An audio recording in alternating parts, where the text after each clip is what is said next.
It's day 103 of 118 days with the Tudors, and today we're thinking about 1587. And this is the year that Mary, Queen of Scots, is executed. So if you watched yesterday, we left Mary having been found guilty of treason. It's been announced that she's going to receive the death penalty, but they're waiting on the signed death warrant from Elizabeth I. Now, when it was announced publicly, as we said yesterday, they were waiting to sort of see what the reaction from other countries would be, particularly Scotland. And James, her own son, hasn't made much of a stand. He makes his final plea for her, for some clemency towards her, for her pardon, on the 26th of January. But his argument is basically, if you execute my mother, that will damage my reputation. Which is really heartwarming, isn't it? And obviously they're not really that bothered about that.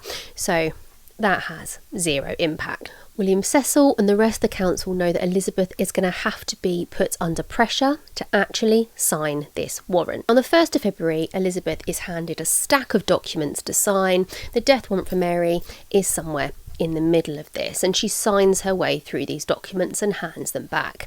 But the suggestion doesn't seem to be that she didn't notice what she was signing or anything like that. She was aware that she had signed this.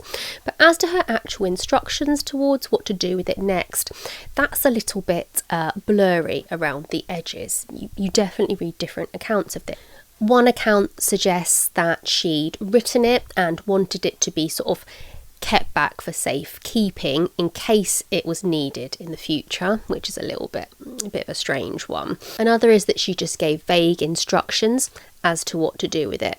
But either way, it very quickly made its way to William Cecil, who very quickly got the rest of the council to sign off on this warrant. Even Walsingham, from his sickbed, signed off on it. So it was really, really rushed through. And we know that Elizabeth would later feel a great deal of despair about what she'd done here, possibly even regret. Regardless, Mary, Queen of Scots, was executed on the 8th of February, 1587.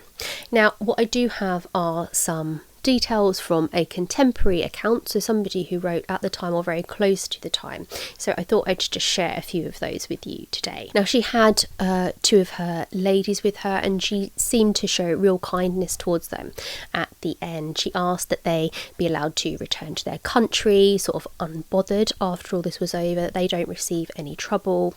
They helped her prepare, they helped her with her clothes when the time came, and she asked them to pray for her but not to mourn, because she was finally at the end of her troubles. She was encouraged at the end to convert to Protestantism, but she remained Catholic, and all of her prayers that she did at the end were Latin prayers. When her women left, she knelt and she continued to pray in Latin. And some unusual comments are written. Apparently she died from 2 strokes from the axe, so not too horrendous in comparison to some we hear about Tudor deaths. two strikes of the axe. And then supposedly the executioner lifts up her head, and her sort of the piece of material covering her hair falls off, and the person writing the contemporary account comments on how grey her hair is, and that was a bit of a surprise. The writer also claims that her lips moved for 15 minutes after she was dead. And one really sad part that the account says is that when they came to take her body away, they found that her little dog was hiding within the folds of the fabric and just would not leave her body. So, bit of a sad one today. That's the end of Mary, Queen of Scots. She's very much a legendary figure, seen in a variety of different ways. But love her or hate her, she's kept us very much entertained over the last few days. My personal favourite moments of Mary, Queen of Scots are how she just seems to escape from a lot of situations. My goodness, I think she put up with a lot. And I'm not sure what to make of her son, really. Okay, so that's us saying goodbye to Mary, Queen of Scots, but I'm sure we will revisit her again in the future. So I'll see you tomorrow for 15 1588, when watch out because the Spanish are coming. See you then.